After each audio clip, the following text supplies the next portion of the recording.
τους εκπρόσωπους της τοπικής αυτοδιοίκησης, τον Περιφερειάρχη, τον Δήμαρχο της Κοζάνης, τους εκπροσώπους της αυτοδιοίκησης που παρακολουθούν, συμμετέχουν στην ανοιχτή προγραμματική διαβούλευση. Να ευχαριστήσω για την παρουσία τους εκπροσώπους των επιστημονικών φορέων, των συνδικαλιστικών φορέων της περιοχής και όλους εσάς, τους απλούς πολίτες, τους ανθρώπους του Μόχθου, τους εργαζόμενους, τους αγρότες, τους μικρομεσαίους, που έχετε ένα ειλικρινές ενδιαφέρον. Όχι μόνο να σταματήσουμε αυτή την καταστροφική πορεία για τον τόπο, αλλά να συζητήσουμε, να διαβουλευτούμε, να συνθέσουμε για το πώς θα υλοποιήσουμε μια διαφορετική προοπτική για τον τόπο μας. Και αισθάνομαι ιδιαίτερα μεγάλη χαρά που βρίσκομαι για μια ακόμη φορά στον τόπο σας, για μια ακόμη φορά ανάμεσά σας. Γιατί αυτό που γίνεται εδώ στην περιοχή σας, αλλά και σε άλλες περιοχές της Ελλάδας, της πατρίδας μας, το τελευταίο διάστημα, είναι για μένα το πραγματικό φως στο βάθος του τούνελ. Αυτό και όχι οι προπαγανδιστικές ανοησίες που ακούγονται κάθε τόσο από εκείνους που δεν κάνουν τίποτα άλλο από το να σκάβουν ακόμα πιο βαθιά το λάκκο για τη χώρα, για τη δημοκρατία, για τους ανθρώπους. Ο ελληνικός λαός είναι το φως στο βάθος του τούνελ. Ο όρθιος ελληνικός λαός, με το κεφάλι ψηλά, με αξιοπρέπεια, με αυτοπεποίθηση και όχι με φόβο και μυρολατρεία, όπως κάποιοι τον θέλουν. Αυτό που γίνεται σήμερα εδώ είναι μια σπουδαία δουλειά.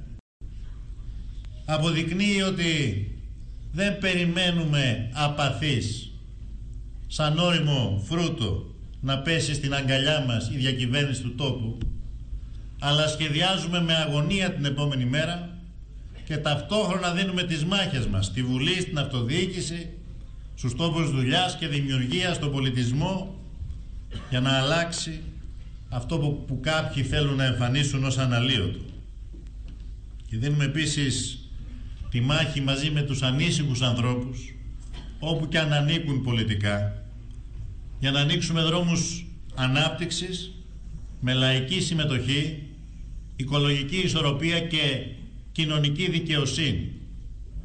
Γιατί πολλές, ξέρετε, μικρές φλόγες στο σκοτάδι μπορούν να κάνουν τη διαφορά. Από την Κρήτη, όπου βρέθηκα το προηγούμενο Σάββατο, ως την Αλεξανδρούπολη που θα βρεθώ αύριο, η Ελλάδα, ξέρετε, πλημμυρίζει από χιλιάδες, εκατομμύρια μικρές φλόγες που όταν όμως ενωθούν μπορούν να γίνουν μια μεγάλη φωτιά, ένα τεράστιο και εκθαμβωτικό φως, μια ελπίδα που θα γίνει βεβαιότητα. Η Ελλάδα θα γυρίσει σελίδα. Χθες δίναμε τη μάχη κατά της μεγάλης καταστροφής.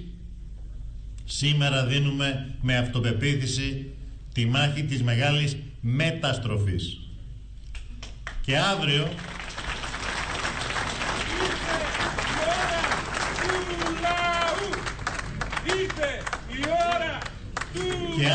φίλες και φίλοι, με τη νέα χρονιά θα κάνουμε τη μεγάλη στροφή.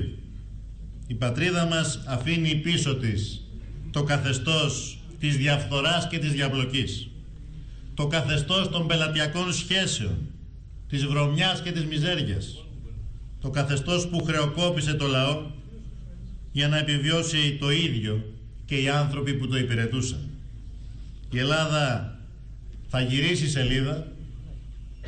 Ο ΣΥΡΙΖΑ, καθώς όλα δείχνουν, θα είναι αυτός που θα αναλάβει το τιμόνι, τη βαριά ευθύνη δηλαδή. Τη βαριά ευθύνη όχι να διχάσει τους Έλληνες.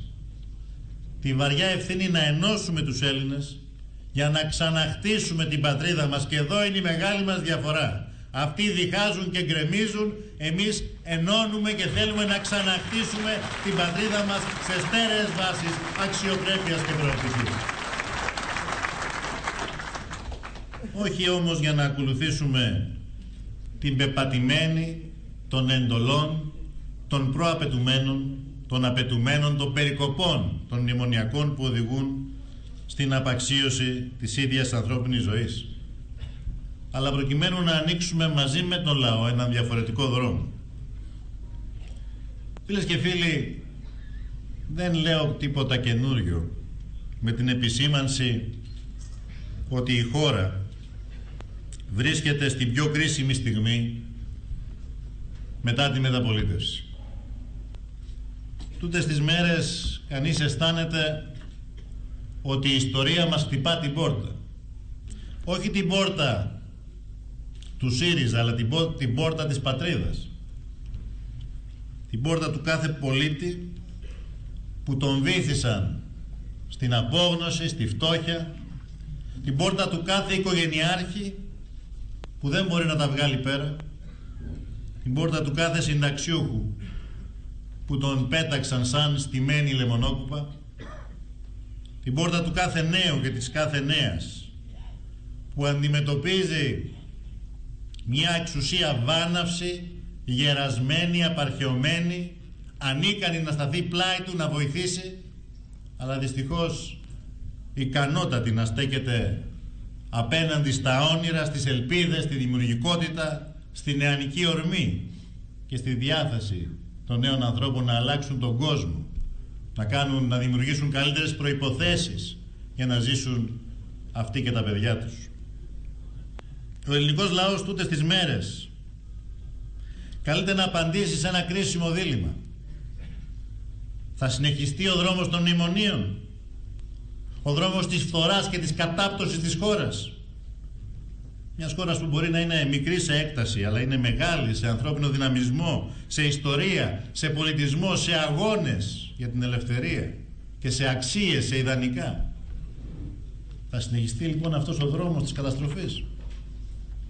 Θα εφαρμοστούν τα προαπαιτούμενα για τα οποία δεσμεύτηκε ο κύριος Σαμαράς στους εταίρους με το περίφημο email του κυρίου Χαρδούβελη προς την Τρόικα. Θα καταργηθεί το ΕΚΑΣ. Θα τσακιστούνε κι άλλο. Θα κοπούνε κι άλλο κύριες και επικουρικές συντάξεις. Θα αυξηθεί ο ΦΠΑ στα φάρμακα, στον τουρισμό, στις περιοχές τις νησιωτικές. Αυτά είναι τα κρίσιμα ερωτήματα. Και αυτά θα κληθούν να ψηφίσουν οι βουλευτές μεθαύριο, όπως και προχθές. Για το αν θα συνεχιστεί αυτός ο δρόμος, ο καταστροφικός, ο ληστηρός, ή θα μπούμε επιτέλους σε έναν δρόμο απελευθέρωσης, σε έναν δρόμο δημοκρατίας, σε έναν δρόμο κοινωνικής δικαιοσύνης, σε έναν δρόμο όμως και ριζικών αλλαγών, μεταρρυθμίσεων στην κοινωνία και στο κράτος. Διότι, ξέρετε, δεν είμαστε εμείς αυτοί που οικοδομήσαμε αυτό το πελατειακό, αναξιόπιστο, δυσλειτουργικό κράτος. Το οικοδομήσαν αυτοί που κυβερνάγαν τόσα χρόνια. Και εμείς δεν ερχόμαστε εδώ να υπερασπιστούμε αυτό που φτιάξαν κατά εικόνα και ομοίωσή τους. Αυτό που έριξε τη μεγάλη πλειοψηφία του λαού μας στο περιθώριο και ιδίως τους νέους ανθρώπους. Ερχόμαστε να οικοδομήσουμε το καινούριο.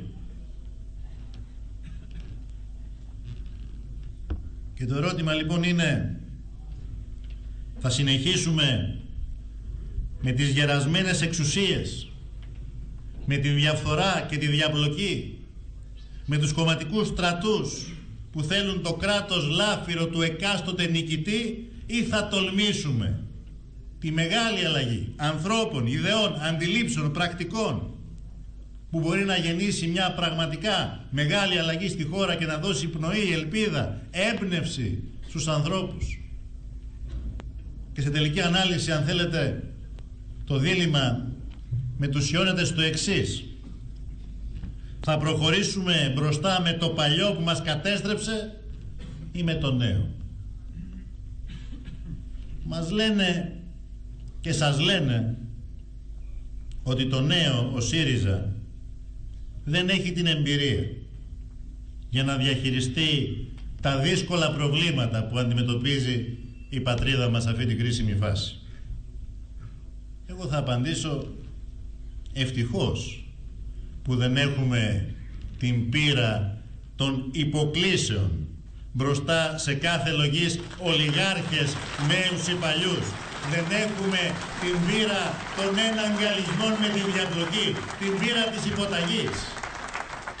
Αυτή την εμπειρία δεν την έχουμε. Έχουμε όμως τη διάθεση να μαθαίνουμε από τον καλύτερο και πιο αποτελεσματικό δάσκαλο, τον ίδιο το λαό. Έχουμε την πείρα των αγώνων και την αποφασιστικότητα να αλλάξουμε τα πράγματα.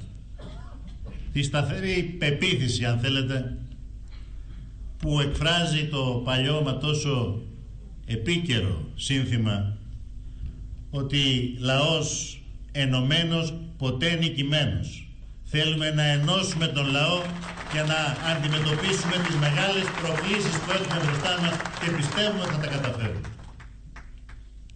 Γιατί αυτό που πιστεύουμε βαθιά και αυτό που αποδεικνύει και η πρόσφατη πείρα είναι ότι κανένας δεν μπορεί να νικήσει ένα λαό αποφασισμένο να δώσει τη μάχη της αξιοπρέπειας. Κανένας δεν μπορεί να νικήσει έναν λαό που κλείνει τα αυτιά στις ειρήνες και σφίγγει τα δόντια για να αντιμετωπίσει τα μεγάλα προβλήματα με πίστη ότι θα τα καταφέρει γιατί έχει το δίκαιο με το μέρος του. Είδατε τι έγινε προχθές στην πρώτη ψηφοφορία για την εκλογή Προέδρου Δημοκρατίας. Η συγκυβέρνηση γνώρισε μια μεγάλη κοινοβουλευτική ήττα. Ξέρετε γιατί? Γιατί στην ψηφοφορία της Βουλής προχθές, όπως και στις άλλες δύο που θα ακολουθήσουν, δεν παρευρίσκονται μονάχα οι 300 βουλευτές, αλλά είναι παρόν και ολόκληρος ο ελληνικός λαός, ο ελληνικός λαός που λαιλατήθηκε όλα αυτά τα χρόνια, οι Έλληνες και οι Ελληνίδες, οι ισοπεδωμένοι από τα μνημόνια, οι εργάτες, οι υπάλληλοι, οι συνταξιούχοι, οι νέοι, οι αγρότες, είναι παρόντες. Παρόντες και παρούσες και έχουν φωνή και τραβάνε τους βουλευτές από το μανίκι. Είναι παρόντες και παρούσες και έχουν φωνή μέσα στην αίθουσα της Βουλής, όσο κι αν κάποιοι προσπαθούν να υψώσουν ηχοπετάσματα απειλών και εκβιασμών. Κανένας πια δεν μπορεί να αγνοεί τη φωνή ενός λαού που έχει φτάσει στο τελευταίο σκαλοπάτι της φτώχειας και της αναξιοπρέπειας, που υποχρεώνεται όλα αυτά τα χρόνια σε θυσίες δίχως αντίκρισμα, ή μάλλον με αντίκρισμα μόνο για τους βαρώνους του χρήματος και τους ξένους φίλους και προστάτες τους. Οι εκλογές, φίλες και φίλοι, που έρχονται στις αρχές του επόμενου χρόνου δεν θα είναι κίνδυνος για τη χώρα. Θα είναι ανάσα ζωής για το λαό μας. Θα είναι λύτρωση. Θα είναι ευκαιρία για ένα λαό τσαλαπατημένο από τρόικες, κομισάριους και μνημόνια. Για ένα λαό αηδιασμένο από φθαρμένους πολιτικούς και διεφθαρμένους μεσολαβητές μεταξύ εξουσίας και πλούτου. Και θέλω με τα λόγου γνώσεως και χωρίς καμιά επιφύλαξη πια να σας πω, απατώντας και στο σύνθημα του φίλου μας ότι ήρθε η ώρα του λαού, να σας πω, ναι, ήρθε η ώρα να γυρίσουμε σελίδα, ήρθε η ώρα να τελειώνουμε με το διεφθαρμένο καθεστώς της μεταπολίτευσης που μετατράπηκε σε καθεστώς μνημονίων, ήρθε η ώρα της δημοκρατίας και της μεγάλης αλλαγής, γι' αυτό έρχεται η ώρα του ΣΥΡΙΖΑ που θα είναι η ώρα του λαού μας.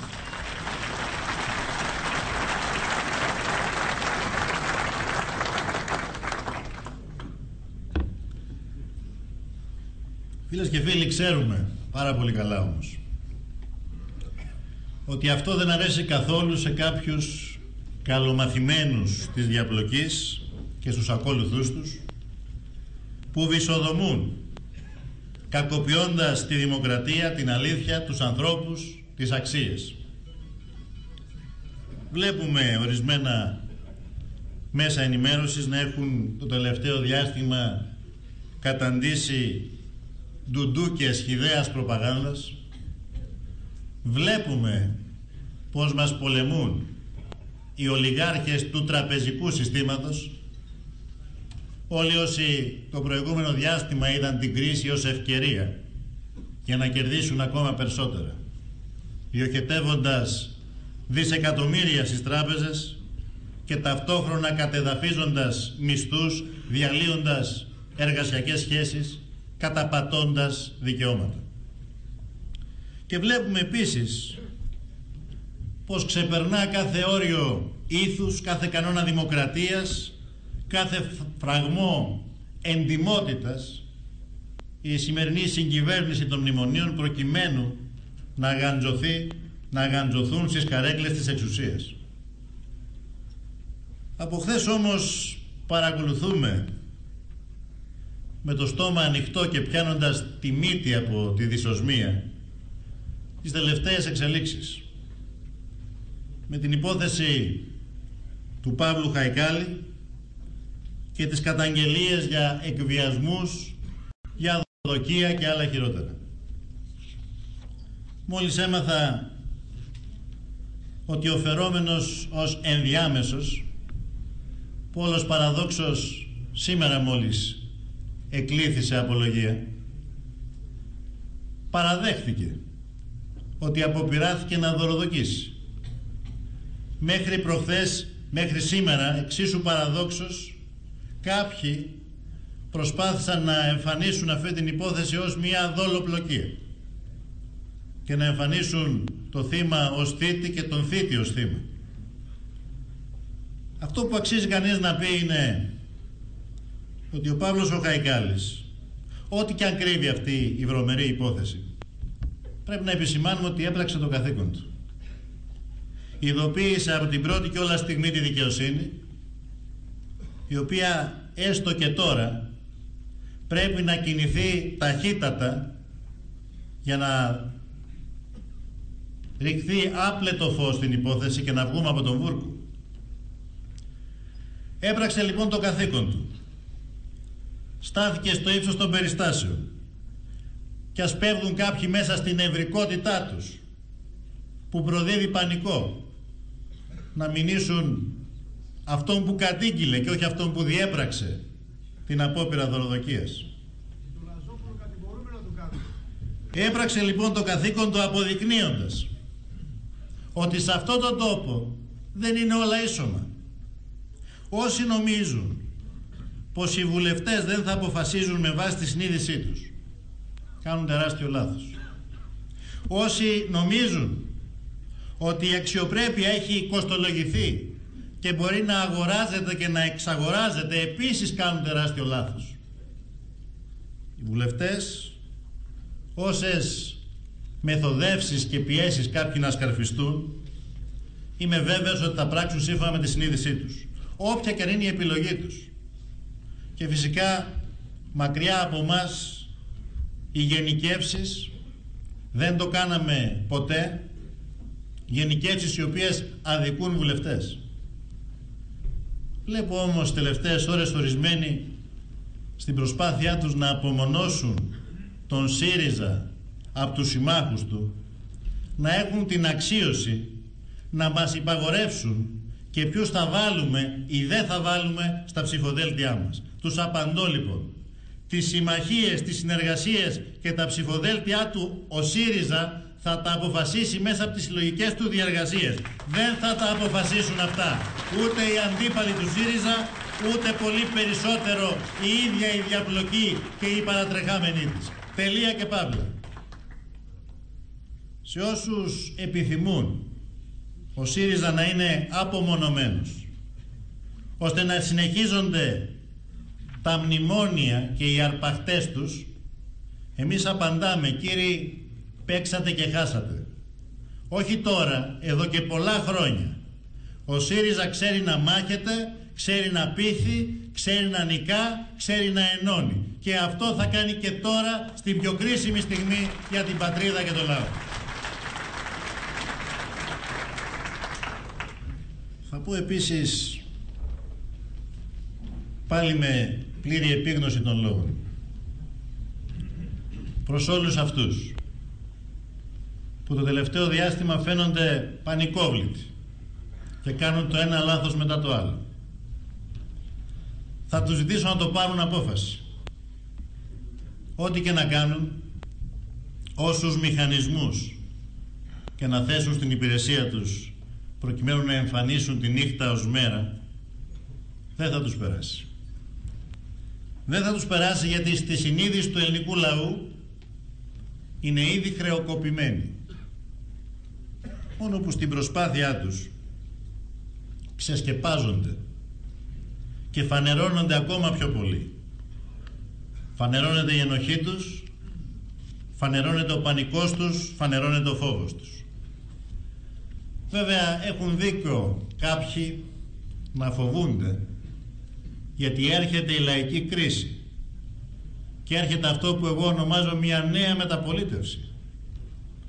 Η Ελλάδα είτε το θέλουν είτε δεν το θέλουν θα αλλάξει. Και θα αλλάξει γιατί ο λαός μας θέλει η Ελλάδα να αλλάξει προκειμένου να αναπνεύσει, προκειμένου να ζήσει. Θα την αλλάξουμε την Ελλάδα και θα την αλλάξουμε με τη θέληση και την πράξη του ελληνικού λαού. Γιατί ο λαός μας πλέον γνωρίζει, είναι όριμος και δεν φοβάται. Φαίνεται όμως πως εκεί στους προθαλάμους, στους παραθαλάμους και στους αντιθαλάμους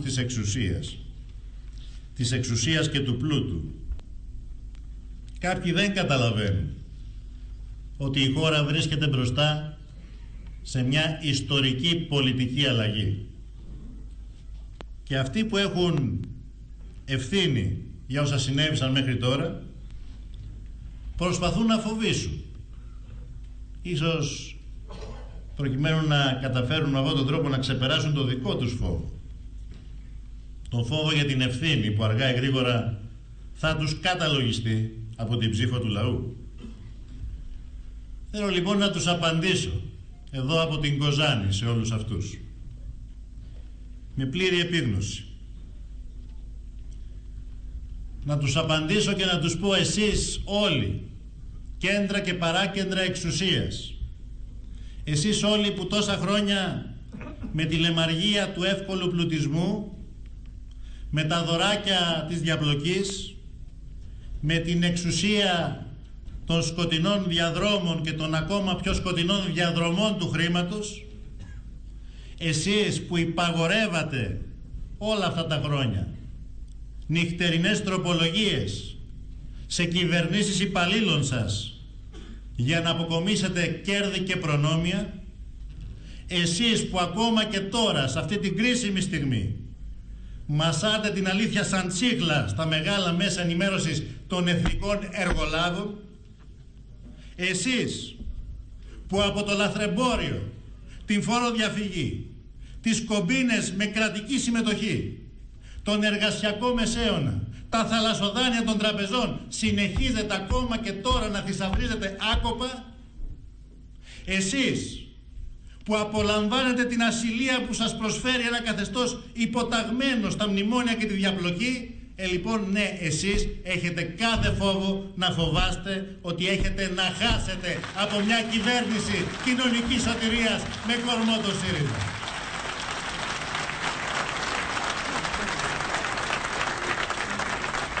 Έχετε να χάσετε, κύριοι, γιατί οι παρανομίες, οι ρεμούλες, τα δωράκια, οι τροπολογίες, οι κομπίνες θα κοπούν με το μαχαίρι από την πρώτη μέρα. Αυτό σημαίνει αλλαγή. Αυτό σημαίνει αλλάζουμε. Αυτό σημαίνει ότι δεν συνεχίζουμε στο καθεστώς που μας οδήγησε σε αυτή την κρίση. Και βεβαίως η δικαιοσύνη, οι τίμιοι δικαστές, πιστεύουμε στη δικαιοσύνη και στους τίμιους δικαστές, θα κληθούν να διαχωρίσουν τους νόμιμους από τους παράνομους και τους συνεπείς από τους απατεώνες με τα λευκά κολάρα. Και όπως λέει και ο λαός μας, με το νέο έτος και με τη νέα διακυβέρνηση κάθε κατεργάρι στον πάγκο του. Τώρα, αν για ορισμένους αυτός ο πάγκος είναι και εδόλιο κατηγορουμένου, τόσο το χειρότερο για αυτούς. Η Ελλάδα θα προχωρήσει μπροστά με δικαιοσύνη και αξιοκρατία.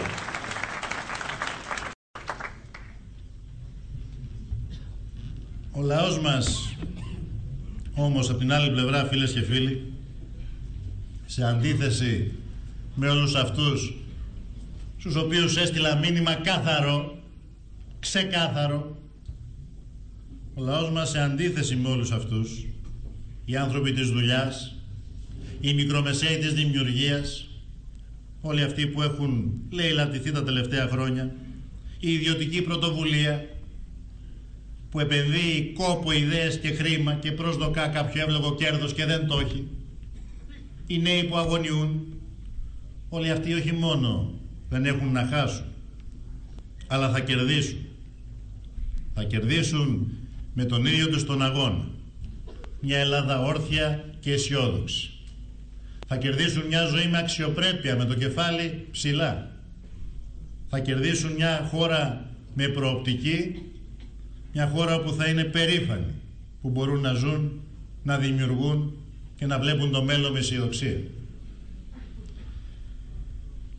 Θέλω να σας διαβεβαιώσω, φίλες και φίλοι,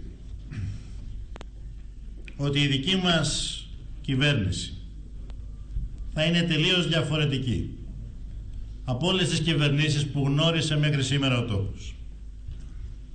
Η δική μας κυβέρνηση, η δική σας κυβέρνηση, θα είναι μια ομάδα από πρόσωπα νέα, δοκιμασμένα σε αγώνες, με βιογραφικό αφοσίωση στην υπόθεση του λαού.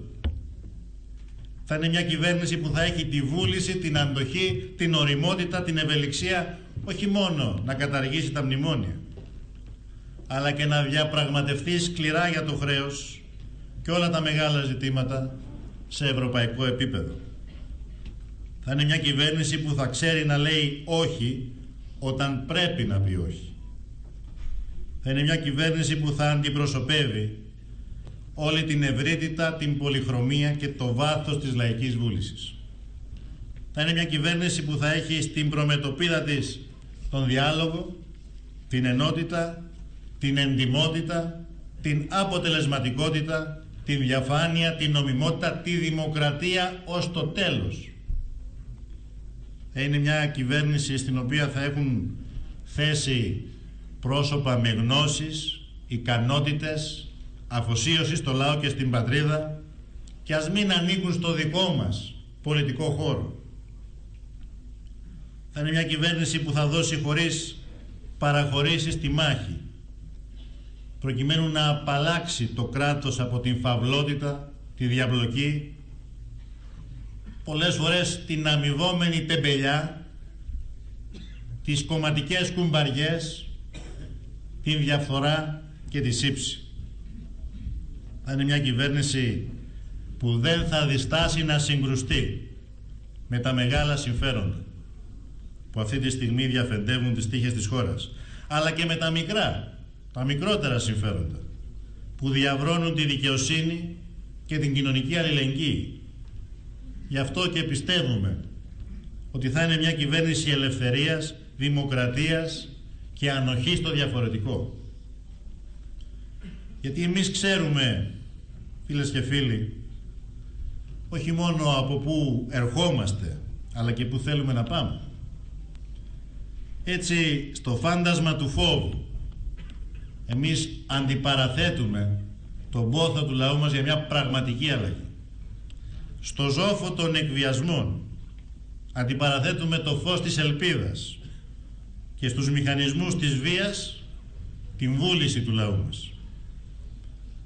Έτσι, η διαφαινόμενη νίκη του ΣΥΡΙΖΑ σε λίγες εβδομάδες θα έχει τη λαϊκή υπογραφή και θα είναι μια νίκη καθαρή, αδιαμφισβήτητη, που θα δώσει στη νέα κυβέρνηση τη δυνατότητα να σταθεί απέναντι στους δανειστές, απέναντι στις αγορές, απέναντι στους Ευρωπαίους θειασότες της λιτότητας, απέναντι στους ισχυρούς του κόσμου, με το κύρος και το ανάστημα που μόνο η λαϊκή στήριξη χαρίζει. Φίλες και φίλοι, με αυτή την έννοια δεν πιστεύουμε ότι στις επόμενες εκλογές θα νικήσει ο ΣΥΡΙΖΑ. Πιστεύουμε ότι στις επόμενες εκλογές θα νικήσει η Ελλάδα, θα νικήσει ο ελληνικός λαός, θα είναι μια νίκη για την Ελλάδα και το λαό μας και θα είναι μια νίκη ξεκάθαρη που θα δώσει δυναμική, προοπτική και ελπίδα. Όμως, για να επανέλθω στα θέματα της ανοιχτής προγραμματικής διαβούλευσης, υπάρχει αμφιβολία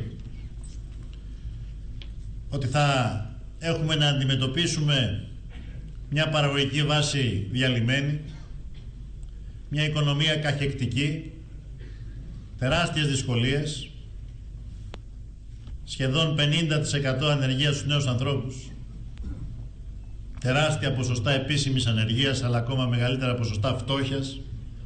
Θα έχουμε με δύο λόγια να αντιμετωπίσουμε μεγάλες δυσκολίες. Η χώρα ζει μια τραγωδία. Το ξέρουμε και το ζούμε όλοι. Όπως επίσης ξέρουμε και ζούμε όλοι και εκατομμύρια άνθρωποι περιμένουν από τον ΣΥΡΙΖΑ και τη νέα κυβέρνηση άμεσες λύσεις ανακούφισης. Απαντώντας σε αυτή την ανάγκη, επεξεργαστήκαμε συλλογικά το πρόγραμμα που εξαγγείλαμε στη Διεθνή Έκθεση τον περασμένο Σεπτέμβριο. Το πρόγραμμα της Θεσσαλονίκης. Ένα πρόγραμμα που δεν μπορεί να λύσει όλα τα προβλήματα που προκάλεσε ο εξαετής διωγμός του λαού και της οικονομίας. Είναι όμως ένα πρόγραμμα που δεσμεύεται να στηρίξει άμεσα τους πιο αδύναμους. Αυτούς που ζουν χωρίς ρεύμα και θέρμανση, αυτούς που δεν έχουν ένα πιάτο φαΐ, αυτούς που κινδυνεύουν να χάσουν τα σπίτια τους, αυτούς που το μαγαζί τους βουλιάζει στα χρέη, αυτούς δηλαδή που βρεθήκαν στο περιθώριο από τις μνημονιακές πολιτικές. Και δεσμευόμαστε αυτές τις πληγές άμεσα να τις επουλώσουμε, βρέξει χιονίσει, είτε το θέλουν είτε δεν το θέλουν οι εταίροι μας, διότι αυτή δεν είναι κανονικότητα για μια χώρα μέλος της Ευρωπαϊκής Ένωσης.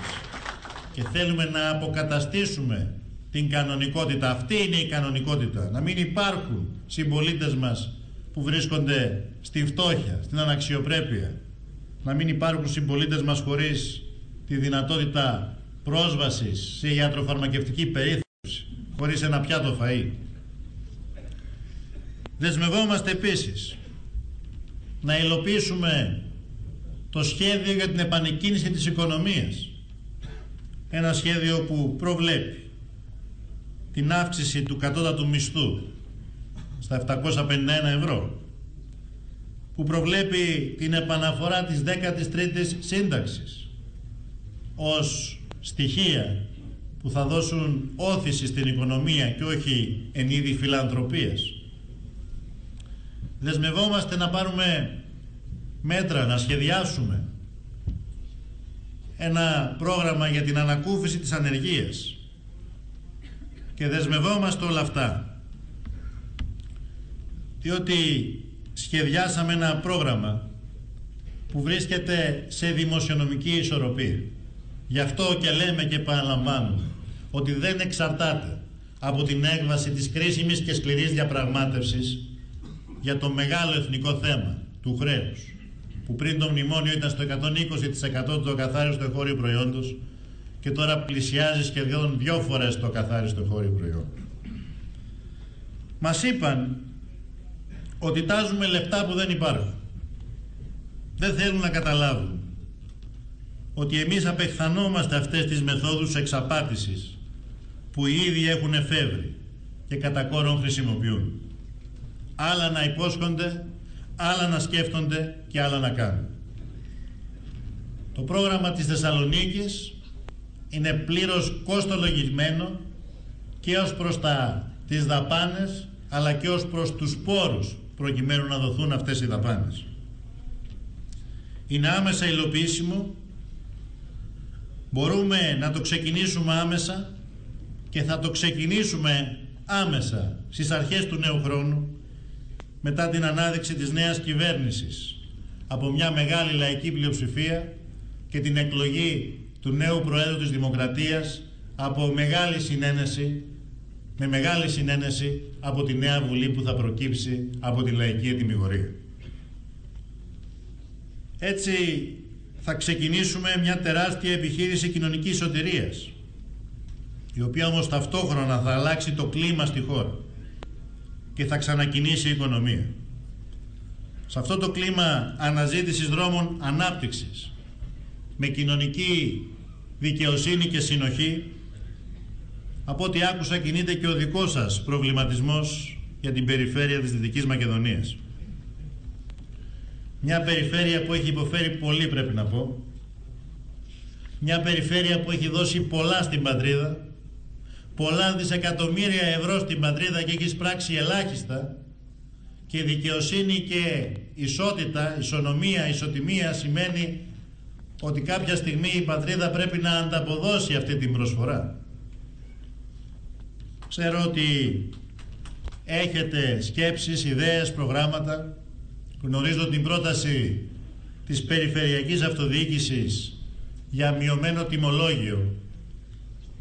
τιμολόγιο στο ρεύμα, φτηνό ρεύμα, ώστε να μπορέσουν και οι πολίτες της Δυτικής Μακεδονίας να ανακουφιστούν, αλλά και να έρθουν εδώ επενδυτές, να γίνει η Δυτική Μακεδονία ο τόπος της παραγωγικής ανασυγκρότησης του τόπου, της χώρας μας.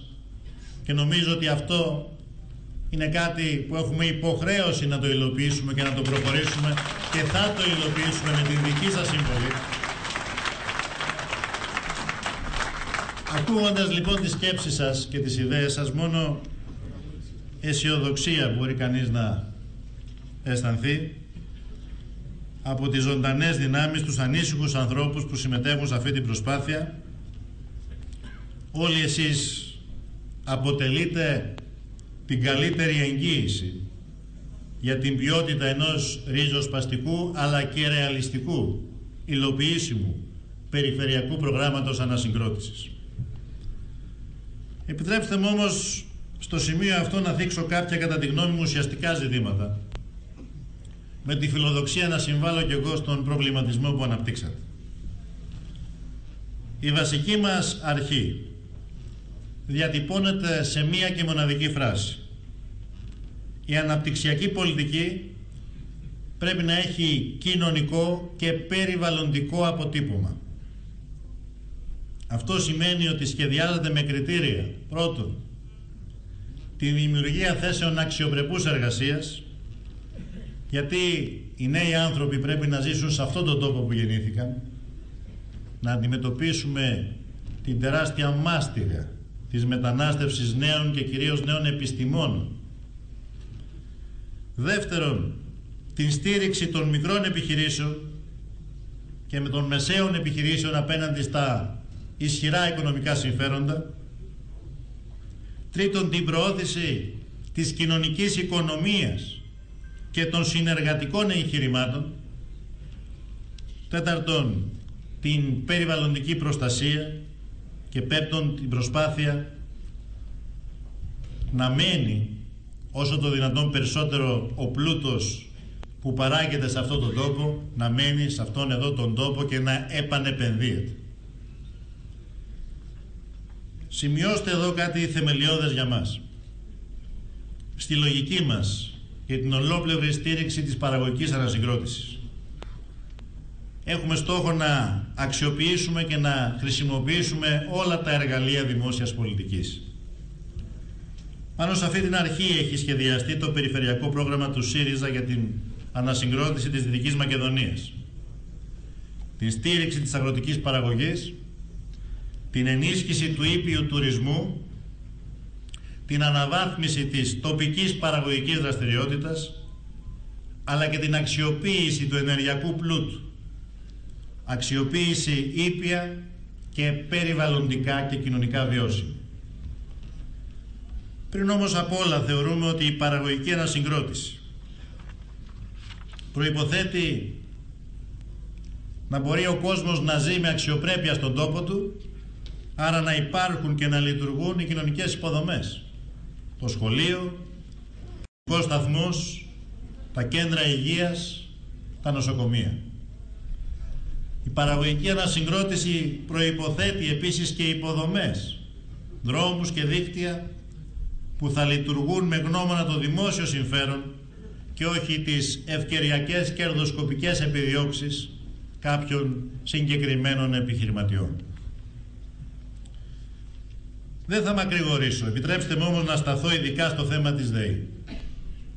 Ένα θέμα που αφορά την περιοχή σας, αφορά όμως και ολόκληρη τη χώρα. Αυτό έχει να κάνει με το εθνικό αγαθό της ενέργειας, που αποτελεί τη βάση της ανάπτυξης και βασικό συντελεστή όλων των πλευρών της σύγχρονης ζωής. Εμείς στο θέμα αυτό, φίλες και φίλοι, είμαστε ξεκάθαροι. Ο κατακερματισμός και η ιδιωτικοποίηση της ΔΕΗ είναι ένα εθνικό έγκλημα, είναι ένα έγκλημα σε βάρος του δημόσιου πλούτου. Είναι ένα έγκλημα σε βάρος της ανάπτυξης και της οικονομίας, είναι ένα έγκλημα σε βάρος της ποιότητας ζωής του λαού μας. Γυρίζει τη χώρα 60 χρόνια πίσω. Και κάποιοι επιχείρησαν αυτό το έγκλημα φέτος το καλοκαίρι να το κάνουν στα κρυφά, στα μουλοχτά, ψηφίζοντας μέσα σε μια νύχτα και από το 1/3 της Βουλής, μιας Βουλής που βρίσκεται ούτως ή άλλως σε πλήρη δυσαρμονία με τους πραγματικούς συσχετισμούς στο λαό και στην κοινωνία. Αυτή η ιδιωτικοποίηση σημαίνει μεγάλη οπισθοδρόμηση για την περιοχή σας. Σημαίνει νέες μεγάλες απώλειες θέσεων εργασίας για τον τόπο σας. Σημαίνει πολύ χειρότερες, ακόμα χειρότερες εργασιακές σχέσεις. Σημαίνει δραματική περιβαλλοντική υποβάθμιση. Σημαίνει, αν θέλετε, απόλυτο έλεγχο κάποιων καρτέλ πάνω στην τοπική αλλά και στην εθνική οικονομία. Σε αυτό το έγκλημα, σε αυτό το ξεπούλημα αντισταθήκαμε στεναρά. Στηρίξαμε τους αγώνες της τοπικής κοινωνίας. Ήρθα εδώ, βρέθηκα μαζί σας, μαζί με τους εκπροσώπους τοπικής αυτοδιοίκησης, βρέθηκα μαζί σας, τους βουλευτές όλων των κομμάτων, τους φορείς, τους συνδικαλιστές, τους εργαζόμενους. Στηρίξαμε αυτούς τους αγώνες και δημιουργήσαμε ένα κοινωνικό μέτωπο που προκάλεσε σοβαρό πολιτικό πρόβλημα στην κυβέρνηση. Εμείς, φίλες και φίλοι, θεωρούμε ότι μόνο ένας δημόσιος φορέας ηλεκτρικής ενέργειας μπορεί να εξασφαλίσει τις κοινωνικές απαιτήσεις. Τη συμβολή στην ανάπτυξη, την παροχή προσιτής ενέργειας στις επιχειρήσεις και τα νοικοκυριά, την περιβαλλοντική αποκατάσταση, τη φιλικότερη προς το περιβάλλον ενεργειακή πολιτική, την στήριξη της τοπικής οικονομίας, τον σεβασμό και την αξιοπρέπεια στις εργασιακές σχέσεις. Γι' αυτό και σήμερα, από εδώ, από την ανοιχτή προγραμματική διαβούλευση της Δυτικής Μακεδονίας, από την Κοζάνη, βρίσκω για άλλη μια φορά την ευκαιρία να επαναλάβω τη σταθερή μας θέση. Με κυβέρνηση του ΣΥΡΙΖΑ η ΔΕΗ θα είναι και θα παραμείνει δημόσια επιχείρηση ηλεκτρισμού. Και κάθε διαδικασία ιδιωτικοποίησης θα επανελεγχθεί διεξοδικά και σε όλες τις πλευρές από τη νέα Βουλή, τη νέα Εθνική Αντιπροσωπεία. Ας το έχουν αυτό υπόψη τους τόσο οι οργανωτές όσο και οι συνδετημόνες σε αυτό το ξέφρενο κερδοσκοπικό πάρτι στον χώρο της ενέργειας. Μπορεί να τους χαλάσουμε το πάρτι. Το πάρτι θα τελειώσει. Θα τελειώσει με το νέο χρόνο, με τη νέα κυβέρνηση, γιατί η προτεραιότητά μας θα είναι οι ανάγκες του λαού. Φίλες και φίλοι, συντρόφισσες και σύντροφοι, εκπρόσωποι της αυτοδιοίκησης και των επιστημονικών φορέων, κυρίες και κύριοι βουλευτές όλων των κομμάτων που μας τιμάτε με τη σημερινή σας παρουσία, θέλω να κλείσω την παρέμβασή μου λέγοντάς σας: όποιο πρόγραμμα και να σας παρουσιάσουμε, το καλύτερο δυνατό, το πιο άρτια τεκμηριωμένο. Αν δεν γίνει κτήμα αυτών που αύριο θα κληθούν να το υλοποιήσουν, δεν θα μπορέσει να λειτουργήσει. Δεν θα έχει κανένα αποτέλεσμα. Εμείς λοιπόν δεν ερχόμαστε, δεν οργανώνουμε αυτές τις ανοιχτές προγραμματικές διαβουλεύσεις προκειμένου να σας κάνουμε τους καθηγητές, να σας εξαγγέλουμε τις προθέσεις μας και εσείς να ακούτε, να χειροκροτάτε. Εμείς σας θέλουμε ενεργούς συμμέτοχους σε αυτή τη διαδικασία. Θέλουμε να ακούσουμε τη γνώμη σας και την κριτική σας. Θέλουμε να μας διορθώσετε. Θέλουμε να συνθέσουμε. Θέλουμε να καταλήξουμε σε μια κοινή προγραμματική πρόταση, γιατί αύριο μαζί θα κληθούμε αυτό το πρόγραμμα να το υλοποιήσουμε. Η δική μας η δέσμευση είναι ότι δεν πρόκειται άλλα να σας λέμε σήμερα και άλλα να σας λέμε αύριο. Σας λέμε από σήμερα ότι θα αντιμετωπίσουμε δυσκολίες, αλλά έχουμε πίστη στις δυνάμεις του λαού μας. Έχουμε πίστη και στη δυνατότητά μας να καταστρώνουμε σχέδια ριζοσπαστικά, αλλά ρεαλιστικά, διότι έχουμε πίστη στην τεχνοκρατική δυναμική όλων όσων σήμερα βρίσκονται εδώ και είναι οι πιο παραγωγικές δυνάμεις του τόπου για να σχεδιάσουμε μια καλύτερη μέρα. Οφείλουμε να έχουμε στο μυαλό μας ότι συνθέτοντας και συνδημιουργώντας μπορούμε να έχουμε το καλύτερο δυνατό αποτέλεσμα, που όμως θα γίνει ακόμη καλύτερο αν καταφέρουμε να συσπυρώσουμε γύρω από ένα ρεαλιστικό και προγραμματικό πρόγραμμα την ίδια την κοινωνία. Εμείς δεν θέλουμε την κοινωνία και τον λαό, τις ενεργείς δυνάμεις, τους εργαζόμενους, τους μικρομεσαίους, τους νέους ανθρώπους, χειροκροτητές από τον καναπέ του σπιτιού τους. Τους θέλουμε ενεργούς συμμέτοχους, τους θέλουμε όχι στο πλάι μας, τους θέλουμε μαζί μας, μαζί να προχωρήσουμε για να δημιουργήσουμε μια Ελλάδα της παραγωγής, της δημιουργίας, μια Ελλάδα προοπτικής, δικαιοσύνης και ελπίδας. Και είμαι βέβαιος ότι θα τα καταφέρουμε. Η παρουσία σας σήμερα εδώ αυτό μαρτυρά. Όσο κι αν κάποιοι τούτες τις ώρες εξυφαίνουν σχέδια, βάζουν εμπόδια, όσο κι αν κάποιοι λυσασμένα γαυγίζουν, το καραβάνι προχωρά. Το καραβάνι προχωρά και ας γαυγίζουν τα σκυλιά. Το καραβάνι προχωρά και θα φτάσει στον προορισμό του. Θα τα καταφέρουμε. Θα νικήσουμε. Γεια σας. Καλή δύναμη. Σας ευχαριστώ από καρδιάς για την παρουσία σας. Γεια σας.